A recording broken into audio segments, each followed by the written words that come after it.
Habaib Alwi membantai ribuan ulama pribumi. Seluruh rakyat Indonesia harus tahu bahwa para Habaib Alwi telah berhasil membantai ribuan ulama asli pribumi Nusantara. Ini sejarah tahun 1950 Masehi sampai tahun 1945 tatkala merdeka. Begini wahai saudaraku kaum muslimin wal muslimat rahimakumullah dan saudara-saudaraku sebangsa setanah air Indonesia.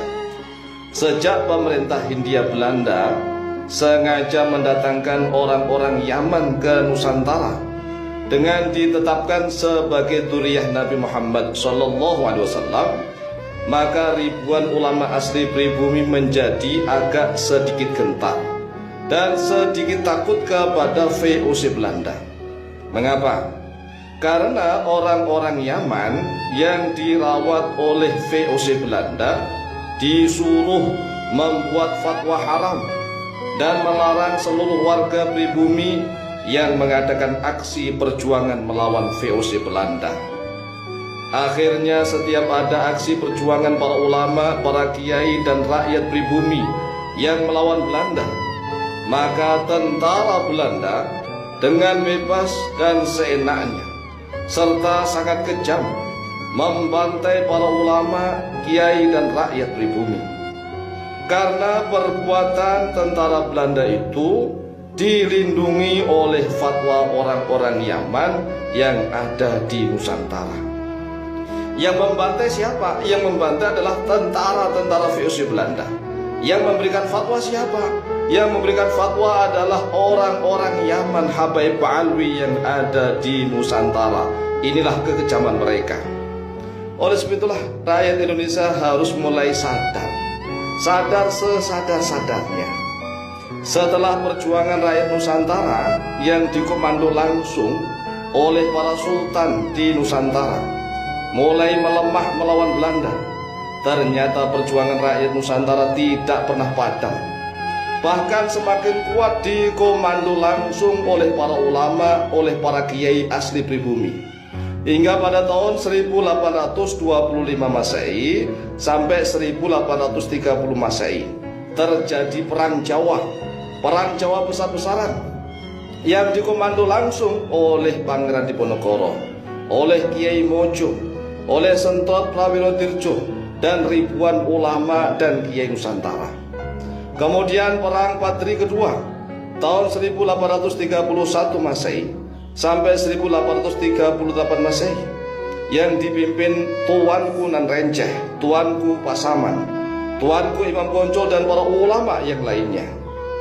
Belanda mengalami kerugian yang sangat besar, kerugian di materi maupun kerugian di tentara-tentaranya yang banyak mati selama bertahun-tahun perang melawan orang-orang pribumi. Oleh sebab itulah Belanda sengaja mendatangkan orang-orang dari Yaman ke Nusantara agar melarang perjuangan setiap rakyat pribumi dan memberi fatwa haram jihad fi sabilillah. Jihad fi sabilillah haram, ghurur, tidak sah melawan Belanda karena dianggap kurang syarat-syaratnya.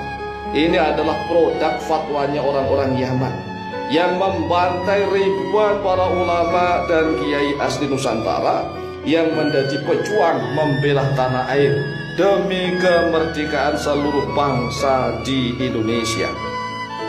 Setelah Belanda mendatangkan orang-orang Yaman ke Nusantara, yaitu pada tahun 1850 Masehi, ternyata perjuangan rakyat pribumi tetap tidak padam. Terbukti adanya perjuangan rakyat Banjar. Banjar ini adalah Kalimantan Selatan, dipimpin oleh Pangeran Antasari. Perjuangan terjadi pada tahun 1859 Masehi sampai tahun 1863 Masehi. Perjuangan lagi ada di Aceh, perjuangan rakyat Aceh yang dipimpin langsung oleh Sultan Muhammad Shah, kemudian oleh para ulama seperti Teuku Umar, seperti Cut Nyadin, Cut Mutia dan kawan-kawan. Ini terjadi pada tahun 1873 Masehi sampai tahun 1904 Masehi. Kemudian ada lagi perjuangan rakyat Banten, Geger Cilegon. Ini dipimpin oleh Ki Haji Wasid dan kawan-kawan. Terjadi pada tahun 1888 Masehi. Dan ada lagi perjuangan rakyat Betawi, perjuangan lagi para Jawara Bekasi. Banyak sekali ribuan ulama yang berjuang untuk melawan ketidakadilan, melawan kezaliman, kesewenang-wenangan dari para penjajah Belanda. Dan mereka karena dinaungi, dilindungi oleh fatwanya orang-orang Yaman yang ada di Indonesia, maka tentara Belanda seenaknya, dengan seenak wudulnya mereka menangkapi seluruh para kiai dan ulama. Bukan hanya segera ditangkap, tetapi juga dibantai di mana-mana. Dan yang tidak dibantai kemudian diusir sampai ke luar negeri, seperti Syekh Muhammad Nawawi bin Umar Al-Bantani rahimahullah ta'ala. Nah, Syekh Muhammad Nawawi bin Umar Al-Bantani pergi ke Mekah Al-Mukarramah sampai wafat.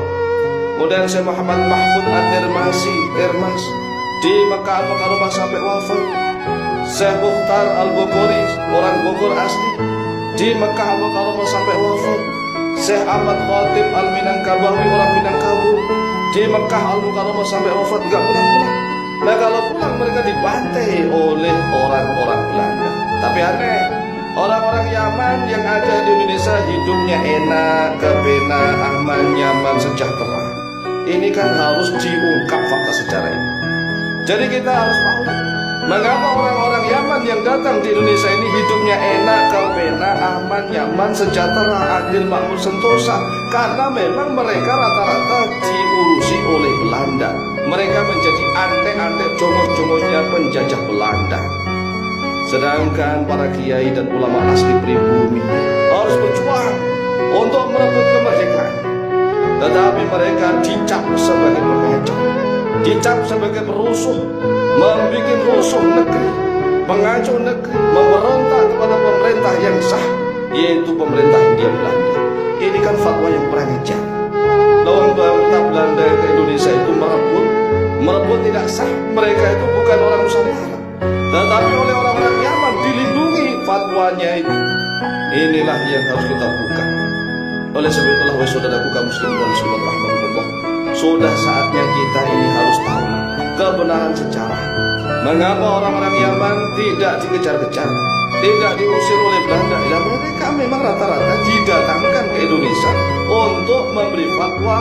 Karena orang Islam Indonesia ini kalau dikasih fatwa, apalagi mengatasnamakan dzurriyyah Rasulullah SAW, mereka akan tunduk, manut dan mengikutinya. Demikian, semoga manfaat dan barokah. Lebih dan kurangnya mohon maaf.